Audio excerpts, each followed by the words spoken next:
Yang mengharukan lagi, yang mengharukan Nabi Yusuf ini, dimasukkan ke dalam sumur, diam dan tidak membantah, tidak dendam. Dipenjarakan, sama juga dia. Kenapa? Beliau tidak ingin mati, ingin menebarkan kebaikan-kebaikan. Terkadang kita ditimpa musibah, ditimpa kesedihan, kita bekerja dan lain-lain, dapat tekanan-tekanan, kita pun putus asa, ingin mengundurkan diri dan sebagainya. Bahkan terkadang ingin mati pun, mati aja dah, tak tahan lagi. Dengan apa? Dengan ujian-ujian yang maha berat itu. Tapi Nabi Yusuf diam, tidak membantah, tapi ingin hidup. Untuk apa? Berbakti. Setelah bakti itu beliau buktikan, menebarkan kebaikan, berdakwah sudah, menjadi raja pun sudah, berdakwah pun sudah, barulah beliau berdoa. Akhir ayat tadi ini, tawaffani muslimah, terimalah aku sebagai muslim, menyerahkan. Baru begitu dia.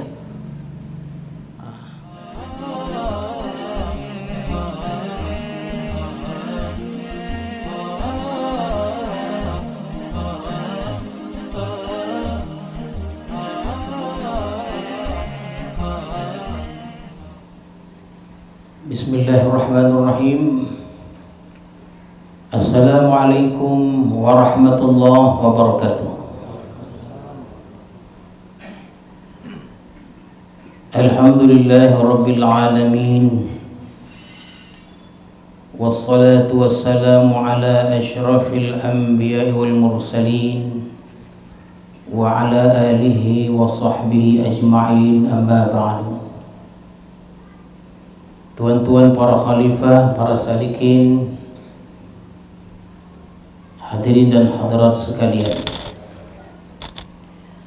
marilah kita bersyukur kepada Allah Subhanahu wa ta'ala yang telah melimpahkan rahmat dan hidayahnya kepada kita semua, sehingga pada malam hari ini, malam yang barakah ini, kita masih diberi kesempatan untuk bertatap muka, untuk meneruskan kajian tafsir kita.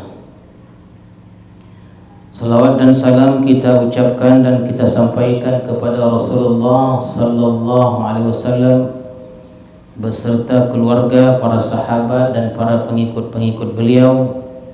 Mudah-mudahan kita mendapat syafaat Rasulullah di hari kemudian nanti. Amin ya rabbal alamin.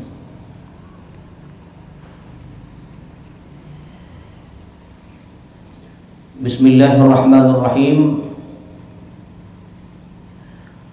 Rabbi qad ataitani minal mulk wa 'allamtani min ta'wilil ahadits fatiras samawati wal ard anta waliyyi fid dunya wal akhirah tawaffani muslima wa alhiqni bis salihin. Ayat yang ke-101 dari surah Yusuf ini, sambungan ayat sebelumnya.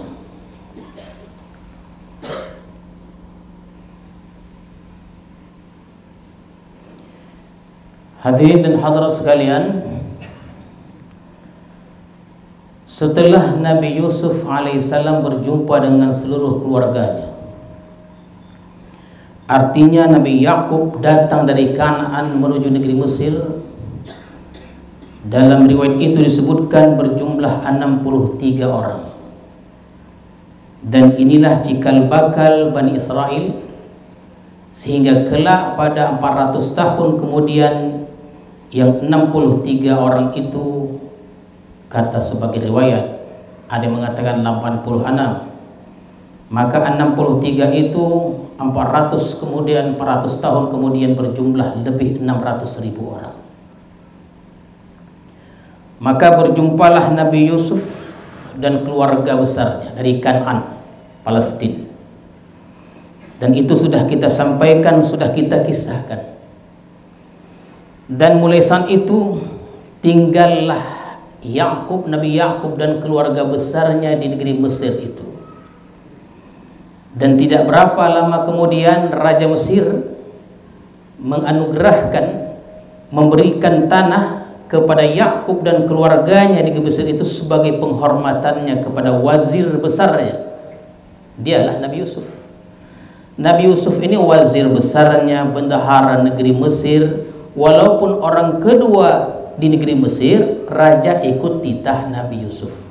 Oleh sebab itu Yusuf dikatakan raja juga. Maka penghormatan kepada Nabi Yusuf itu oleh raja, diberikanlah kepada keluarga Nabi Yusuf itu tanah yang luas untuk mereka bercocok tanam dan berternak sebagai kebiasaan orang Ibrani yang mulia. Jadi begitu dia. Jadi orang-orang Ibrani ini biasanya Ibrani, tapi lebih sebut kepada bahasa Ibrani. Jadi orang-orang ini kebiasaannya adalah bercocok tanam dan berternak. Tinggallah mereka lama di negeri Mesir itu. Setelah tinggal lama di negeri Mesir dengan aman, damai, aman, sentosa, ia beranjak berpindah dari daerah yang miskin kepada daerah yang kaya dan tinggal lama di Mesir. Setelah itu bermunajatlah Nabi Yusuf, berdoalah Nabi Yusuf. Setelah beliau, tuan-tuan sekalian, menyelesaikan segala kewajibannya sebagai seorang rasul dan sebagai seorang raja, barulah beliau munajat kepada Allah. Apa munajatnya? Itulah ayat yang saya baca tadi itu.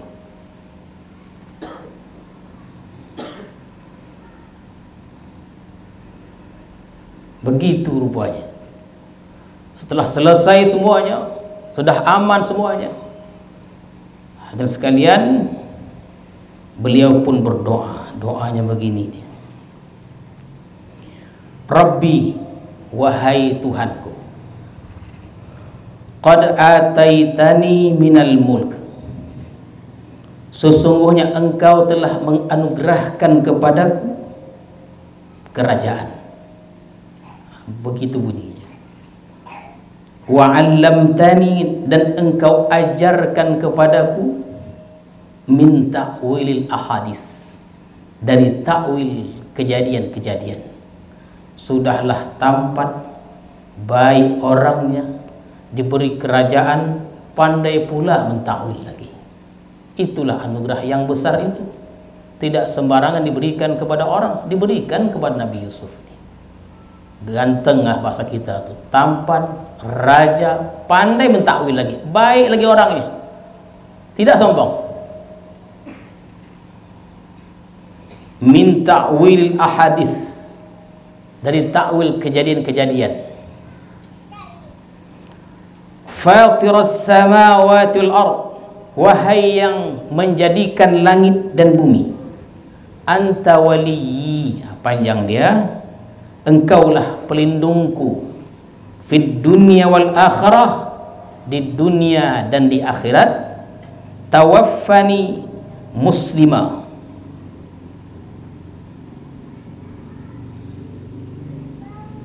terimalah aku. Begitulah dia, sebagai seorang muslim. Ya, ada yang menerjemahkan wafatkanlah aku, tapi di sini kita terjemahkan terimalah aku nih sebagai muslim.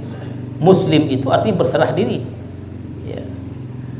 Wa alhiqni bis salihin, dan hubungkanlah aku kepada orang-orang yang saleh. Itulah munajat Nabi Yusuf alaihissalam.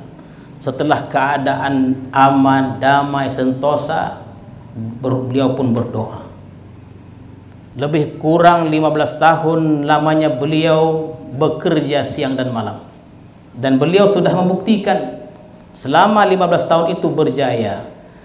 7 tahun pertama beliau dapat mengatasi negeri Mesir dengan baik. Harta, atau maksudnya tanaman itu melimpah ruah hasilnya.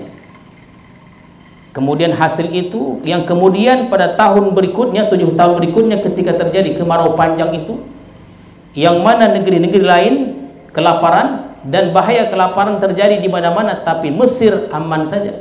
Kenapa hasil 7 tahun itu untuk menutupi 7 tahun kemarau berikutnya. Mesir, negeri yang kaya pada waktu itu, bukan hanya makan hasil tanaman, tapi orang-orang Mesir menjual hasil tanaman itu di musim kemarau itu. Kaya Mesir. Berkat apa? Berkat kecerdikan Nabi Yusuf alaihissalam. Jadi pantaslah raja itu menganugerahkan kepada beliau tanah yang luas untuk dikelola oleh keluarga besarnya. Itulah orang mulia dari orang-orang Ibrani tadi itu. Jadi hadirin hadirat sekalian, setelah itu terjadi, inilah doanya tadi. Masa yang sama setelah dalam keadaan makmur itu dapat diatasi, beliau berdakwah kepada siapa? Kepada kaum bawah, rakyat jelata, orang miskin, para petani. Beliau tidak merasa tidak riskan, maksudnya tidak merasa rendah, walaupun beliau seorang pejabat tinggi, tapi berdialog, berbicara, bersembang dengan kalangan bawah. Dan masa yang sama juga berdakwah untuk kalangan kerajaan. Tapi tuan-tuan sekalian, kalau yang miskin-miskin itu menerima dakwah Nabi Yusuf, tapi orang-orang yang ada di sekeliling beliau itu, orang al-malak tadi, maksudnya orang-orang besar dari kerajaan itu, ragu terhadap dakwah Nabi Yusuf. Kenapa? Karena mereka diliputi, diselimuti oleh kemewahan-kemewahan. Bahaya juga kalau kayu ini. Bahaya. Kalau orang kaum jelata ini langsung boleh menerima dia. Tapi orang yang sudah diliputi jabatan, kemewahan, mereka meragui Nabi Yusuf, dakwah Nabi Yusuf. Tapi mereka tidak berani membantah. Kenapa? Nabi Yusuf itu rajanya. Iya, paling tidak iya di muka uponya. Di belakang tidak. Takut jabatan dicabut mungkinlah. Ikut tambahan saya saja lah nih. Iya. Jadi teringatlah tuan-tuan kita pada surah Al-Mu'min, kalau saya tidak silap itu ayat yang ke-34. Hebatnya. Begitulah hebatnya Allah tuh menceritakan itu. Munasabat persesuaian ayat itu dan surah itu. Jadi orang-orang besar kan meragui dakwah Nabi Yusuf, tapi mereka tidak berani membantah karena yang berdakwah ini adalah raja mereka. 400 tahun kemudian ketika Nabi Musa itu kan dari keturunan Yusuf itu, Nabi Musa itu, Ibrahim. Ketika 400 tahun kemudian Nabi Musa alaihissalam berdakwah di kalangan kaumnya Fir'aun laknatullah, termasuk berdakwah di kalangan pembesar-pembesarnya. Alhamdulillah dari kalangan orang-orang besar Fir'aun ini ada juga beriman tapi menyembunyikan imannya. Termasuk siapa?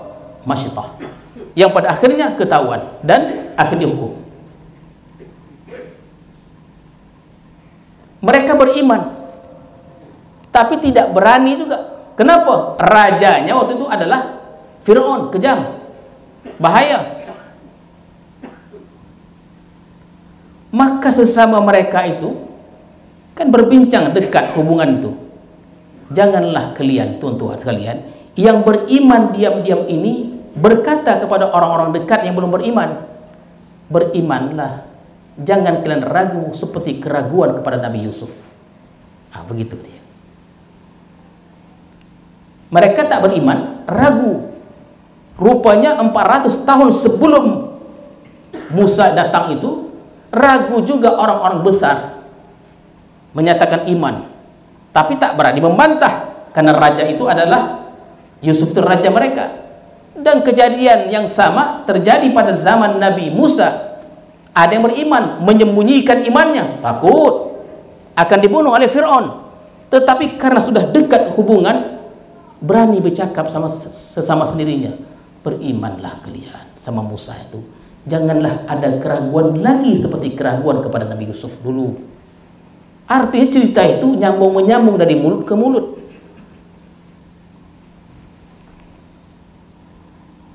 Begitu tuan sekalian.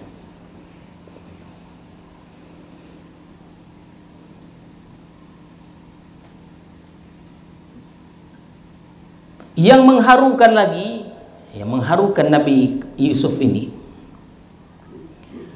dimasukkan ke dalam sumur, diam dan tidak membantah, tidak dendam. Dipenjarakan, sama juga dia.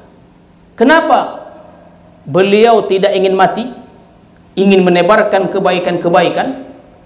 Terkadang kita ditimpa musibah, ditimpa kesedihan, kita bekerja dan lain-lain, dapat tekanan-tekanan, kita pun putus asa, ingin mengundurkan diri dan sebagainya. Bahkan terkadang ingin mati pun, mati je dah, tak tahan lagi. Dengan apa? Dengan ujian-ujian yang maha berat itu. Tapi Nabi Yusuf diam, tidak membantah, tapi ingin hidup. Untuk apa? Berbakti. Setelah bakti itu beliau buktikan, menebarkan kebaikan, berdakwah sudah, menjadi raja pun sudah, berdakwah pun sudah, barulah beliau berdoa.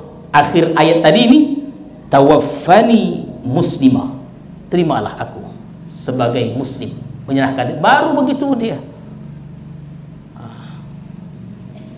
terimalah sebagai muslim. Walhiqni bis salihin, dan hubungkanlah aku kepada orang-orang saleh, itu nabi-nabi, ya, kepada nabi-nabi, hubungkan aku ya Allah. Itulah doa Nabi Yusuf alaihissalam setelah beliau menyelesaikan semuanya.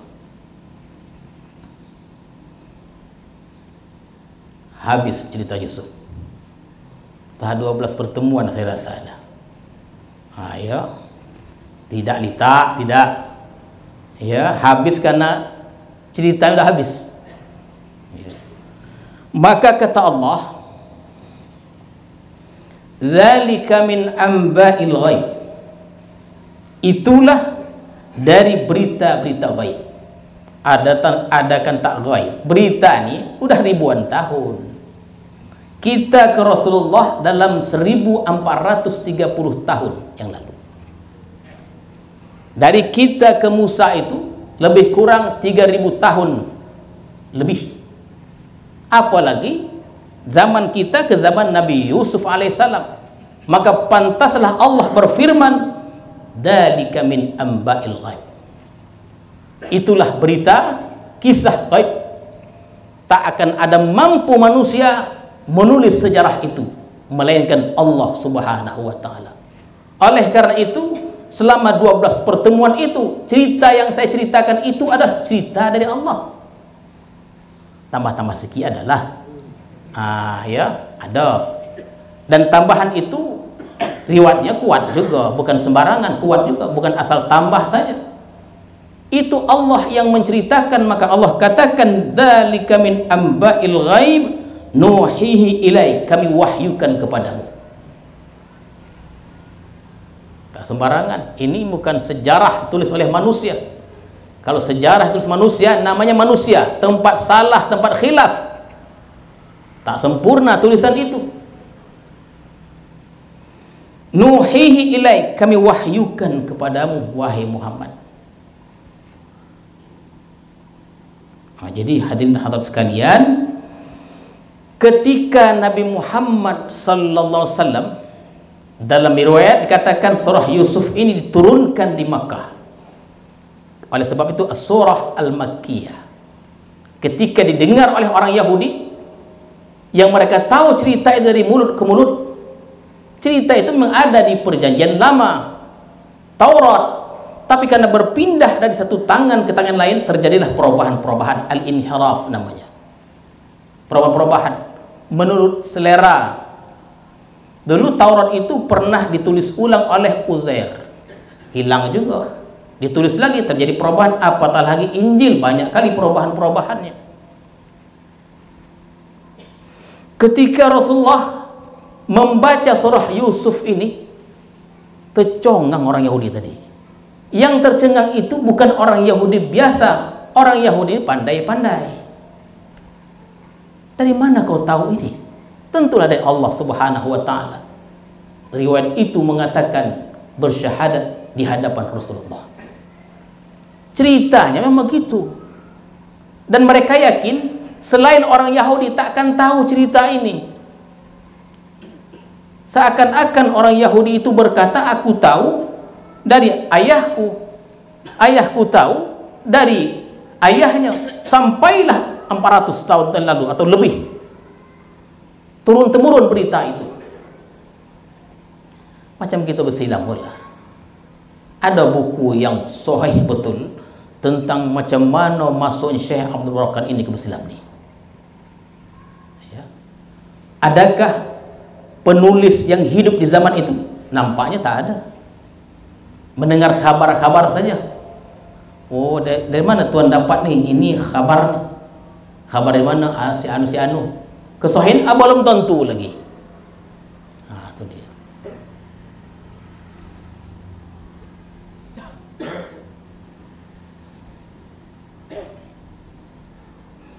Ada satu, tuan-tuan sekalian, ada terbaca satu manuskrip. Tapi tulisan itu memang sudah lama, termenung juga saya. Oleh raja begini deh tuan. Ketika besoknya itu akan berangkat dari menaik sampan perahu lah ke Besilam ini. Jadi pesan raja, ini bukan cakap saya nih. Ini bacaannya, kita boleh tunjukkan itu. Pesan raja kepada seorang khalifah senior pada waktu itu, yang ahli ilmu perubatan lah. Bawalah lembu ni, lembu besar, 1 atau 2 ekor. Jadi untuk membuka Babu Salam ni, itu banyak penunggunya. Jin dan hantu belaunya. Kata orang dulu lah begitu. Jin dan hantu belaunya. Saya tak hantu belau ni apa, saya tak ngerti juga hantu belau ni. Ya. Belau tu tahu saya, untuk menyuci lah belau tu. Bawa ini. Nanti sampai di sana katanya dipotong untuk dibagi-bagikan. Nanti pakai diasap dia. Tulisan tu bercakap begitu. Jadi diasapkanlah. Diusir jin tadi. Ya. Begitu sarannya. Diusir supaya keluarlah penunggu-penunggu hutan itu. Segala macam jin dan hantu belau yang tadi itu. Dilaporkan kepada tuan guru hal ini. Apa kata tuan guru? Aku tak percaya begitu tu dah. Tengok tuan-tuan. Aku tak percaya begitu tu dah. Ada tulisan. Tapi tuan guru diam aja. Lembu tetap dibawa. Panggai. Dibawa lembu tadi untuk disembelih. Di mana? Tak tahu kita.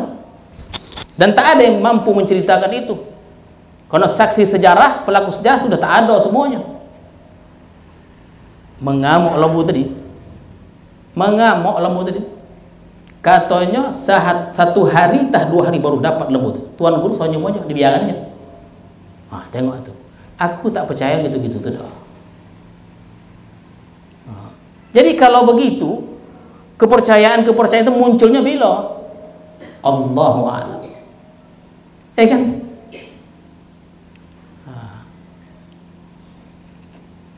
Dulu waktu saya tinggal di seberang, terdengar sekali, ini itulah pengalaman kita waktu Koci itu. Ini keluar sebentar dari teks ini ya. Teringat pula saya. Malam tu berbunyilah burung gagak. Di sana burung gagak itu bunyi tempat yang mewah, namanya bandar kota. Ika bisu ada meninggal. Karena pengalaman dulu begitu, berbunyi malam, tekobalah besok ada meninggal. Itu kan berbunyi di sana. Di sana tuan-tuan sekalian, di Besilam payah kita mencari burung gagak. Di sana burung gagak ini hampir menutupi langit, saking banyaknya. Kalau kita bawa mobil parkir kita nih, tengok-tengok jangan buah pokok. 1 jam kita parkir situ, nak makan, baliklah putih semua di mobil tu. Apa dia? Beak apa tu lah? Burung gagak tu. Nampaknya lama-lama semakin modern zaman ni, semakin toang dunia ni, cita tu semakin menghilang. Jadi ketika saya baca, aku tak percaya gitu-gitu tu dah. Sekaliber Syekh Abdul Rahman bercakap begitu tentang kebenarannya, saya pun tidak tahu, tapi bacaan itu ada. Kalau begitu, bila pula munculnya pemahaman seperti itu? Oh, kalau gitu banyak. Budak kocik tak boleh makan kepala ikan. Oh, banyak. Bodoh nanti katanya. Oh, puan dia nak makan kepala ikan tu aja. Semua tak boleh. Ya, semua tak boleh. Tapi tak apalah, itu cerita dulu. Dibangkitkan untuk mengambil pelajaran i'tibaran. Ya, tak apa-apa. Asalnya percaya tidak, mendustai tidak juga, begitulah. Khabar-khabar itu percaya tidak, mendustainya tidak. Kalau kita dustai, ada pula dia. Nanti kita didebat pula, tak boleh tuan, itu terjadi. Payah pula kita. Ayolah. Jadi hadirin hadirat sekalian, kita ulang, dzalika min amba'il ghaib nuhi ilaik. Dibacakan, akhirnya berimanlah orang Yahudi itu. Heran dia. Orang Arab ni tak tahu ni. Yang tahu tu kami orang Yahudi. Kan nabi-nabi ini banyak dari kalangan Yahudi. Tuan-tuan sekalian, banyak dari kalangan Yahudi. Nabi Ibrahim itu punya istri 2 orang. Yang pertama namanya Sarah, yang kedua namanya Hajar. Yang Sarah ini, tuan-tuan sekalian, lahirlah Ishak, lahirlah Yakub, lahirlah Yakub, Yusuf, sehingga Nabi Isa alaihissalam. Tengok tu, dari Sarah itu. Jadi mereka merasa bangga, kami adalah keturunan Nabi, dan kami adalah orang yang terhormat, termulia di dunia ini. Pantas mereka ngomong, bicara seperti itu. Istri yang kedua Ibrahim namanya Hajar, lahirlah Ismail.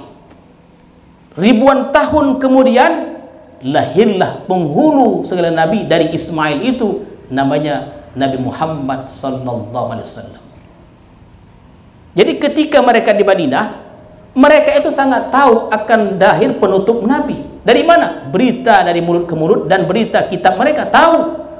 Tapi mereka sembunyikan karena mereka berharap yang lahir itu adalah dari kalangan mereka. Tapi mereka kecewa berat, marah dan murka. Ternyata yang mereka harapkan itu nabi penutup yang akan lahir dari kalangan mereka, ternyata dari bangsa Arab. Dari mana jalurnya? Ismail. Jadi cerita ini tidak diketahui oleh orang Arab, diketahui oleh orang Yahudi. Ketika dibacakan, heran dia. Dan kisah seperti ini banyak terjadi kepada orang Yahudi. Akhirnya mereka beriman. Samalah seperti sekarang ini, tuan-tuan sekalian, banyak penemuan-penemuan, penemuan-penemuan ilmiah. Kalau kita bicara tentang penemuan teori Big Bang dan lain-lainnya yang tidak sempat kita ceritakan, banyak orang beriman. Orang-orang barat, orang-orang yang pintar di Eropa dan Amerika itu, mereka temukan penemuan-penemuan ilmiah yang akhirnya mereka tahu, dibacakan surahnya, mereka pun tercengang. Oh, ini tak mungkin ini. Yang saya temukan ini tidak akan tahu orang. Tapi sudah dibacakan, sudah disebutkan Rasulullah pada 1430 tahun yang lalu.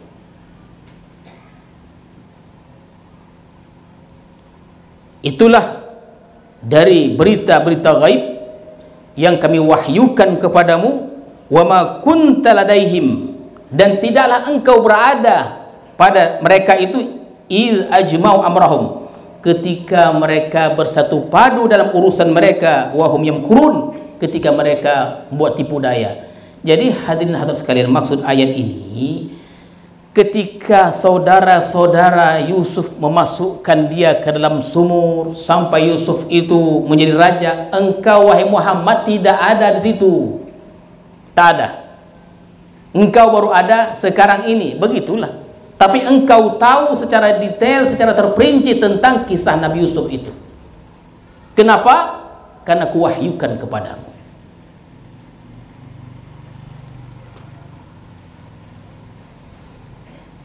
Setelah Allah Subhanahu wa taala menceritakan kisah Nabi Yusuf ini kepada Nabi Muhammad, masuklah ayat berikutnya. Tamatlah cerita tadi, Nabi Yusuf tamat. Sekarang mulailah Allah memberikan peringatan kepada Nabi Muhammad. Setelah Allah kisahkan kisah itu untuk dicerna, diingat oleh Nabi Muhammad, mulailah Allah memberi peringatan, satu peringatan ya, berbentuk ucapan Allah Subhanahu wa taala, kalam Allah kepada Rasulullah SAW. Kata Allah, wa ma aktsarun nasi walau harasta bimu'minin. Wa ma aktsarun nas, dan tidaklah kebanyakan manusia. Kebanyakan manusia lah tuh. Wa ma aktsarun nasi, dan tidaklah kebanyakan manusia walau harasta, bagaimanapun engkau menginginkannya, bimu'minin, mau beriman. Bagaimanapun tingginya keinginanmu wahai Muhammad untuk mereka itu beriman, mereka tidak beriman. Kebanyakannya begitu.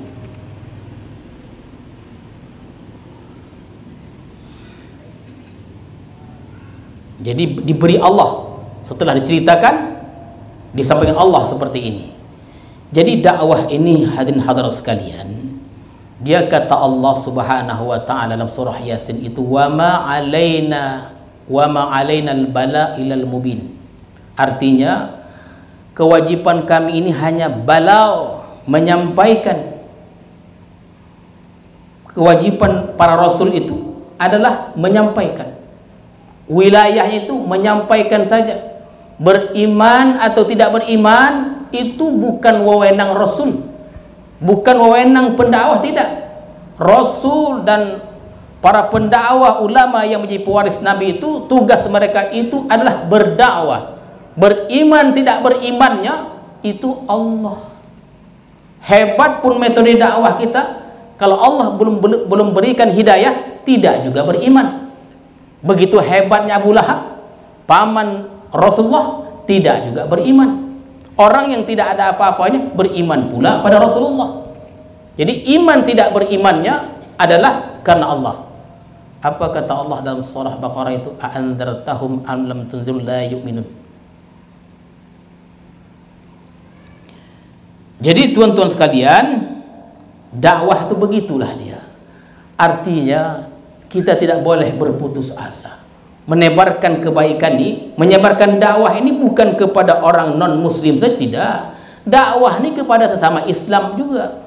Bahkan memberi penjelasan Islam kepada orang Islam itu, kata sebagian tokoh, lebih payah lagi kepada berdakwah kepada orang yang bukan Islam. Begitu rupanya. Berdakwah kita dibantahnya dengan dalil-dalil juga. Berdakwah kepada sama kita, katanya itu lebih payah, lebih susah berbanding berdakwah kepada non muslim.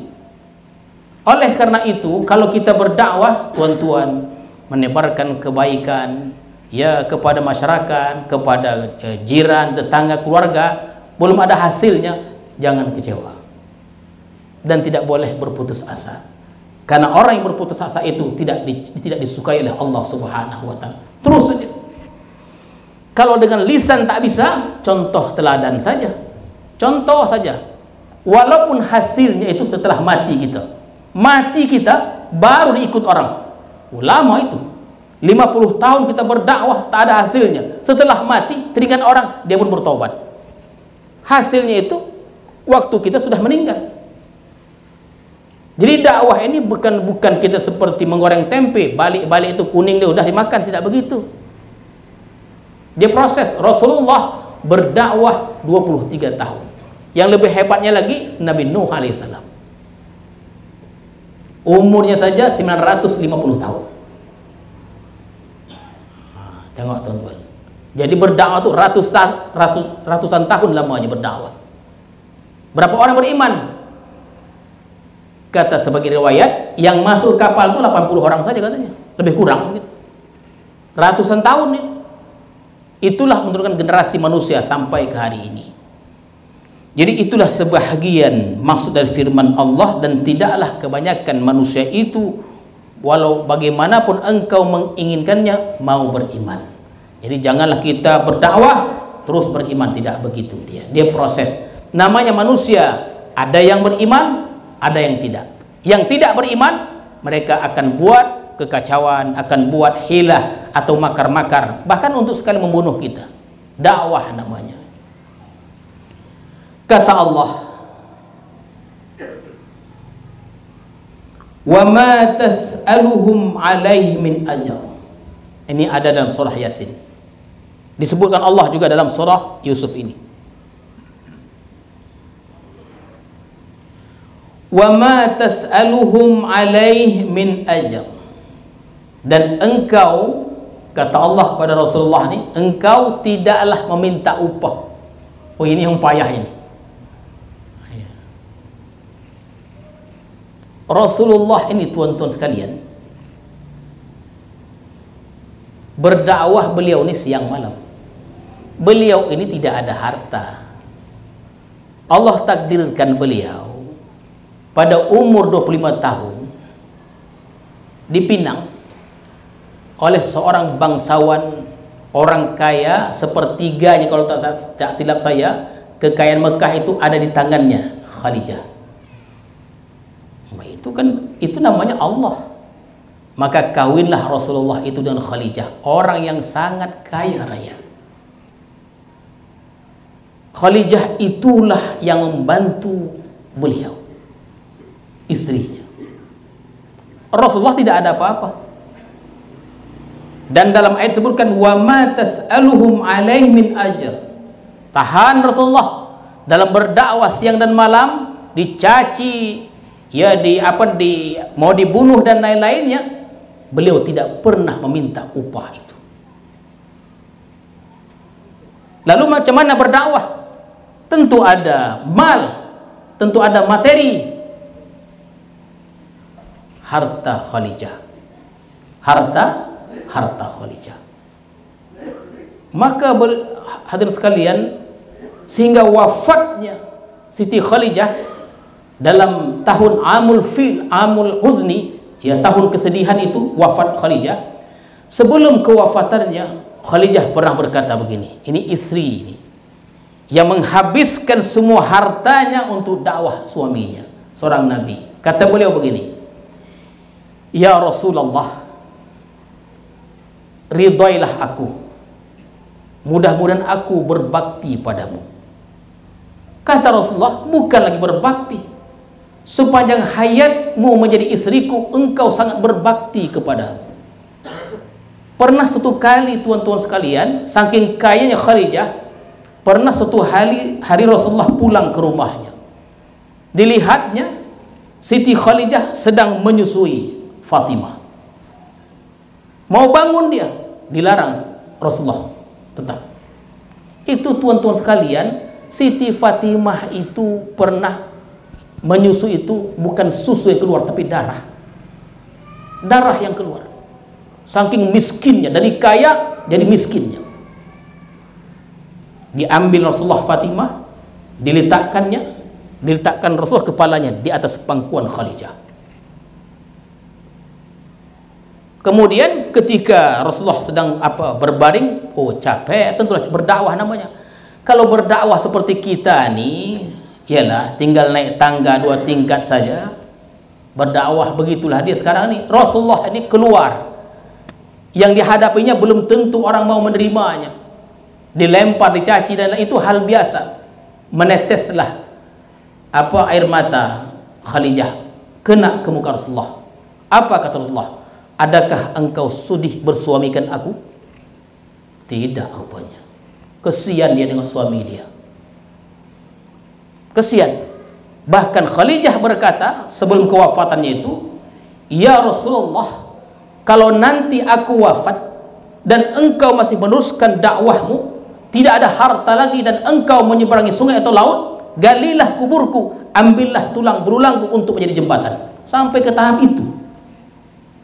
Harta sudah habis, kalau kurang lagi aku sudah mati, gali kubur aku, ambil tulang-tulangku untuk menjadi jembatan. Menangis Rasulullah. Tak akan ada istri seperti engkau, ya Khadijah. Tak ada. Maka ketika Khadijah akan menutup mata itu, Rasulullah berpesan, berkata bahwa Allah telah menitip salam kepadamu dan surga sedang menantimu. Oh, pantas. Ya, pantas. Khadijah begitu hebatnya tak minta suguh. Kita kadang semayang tidak minta suguh. Tengok tu. Datanglah, tonton sekalian, memang ada diriwayatkan beliau berbisik kepada Fatimah, "Wahai anakku, mintakan kepada ayahmu Muhammad Rasulullah selendangnya biar ku jadikan kain kafanku." Kenapa? Memang tak ada kain lagi, harta sudah tidak ada. Aku malu memintanya langsung, tolonglah. Menangis Rasulullah mendengar itu. Maka datanglah malaikat Jibril membawa kain kafan, 5 kain kafan. Macam mana Jibril bawa kain kafan, diletakkan ke mana? Tak bisa saya menjelaskannya. Tuan jangan tanya lah. Jangan tanya. 5 kain kafan. Yang pertama untukmu wahai Rasulullah. Yang kedua untuk Khadijah. Yang ketiga untuk Ali, untuk Fatimah. Yang keempat untuk Ali, dan yang kelima untuk Hasan. Tercengang Rasulullah. Mana satu lagi Husain? Husain tak ada kain kafan karena dibantai di Karbala. Karena dia dibantai di Karbala, tah mano badan, tah mano kepala. Dan tuan-tuan sekalian, untuk menutup apa nih kita ni,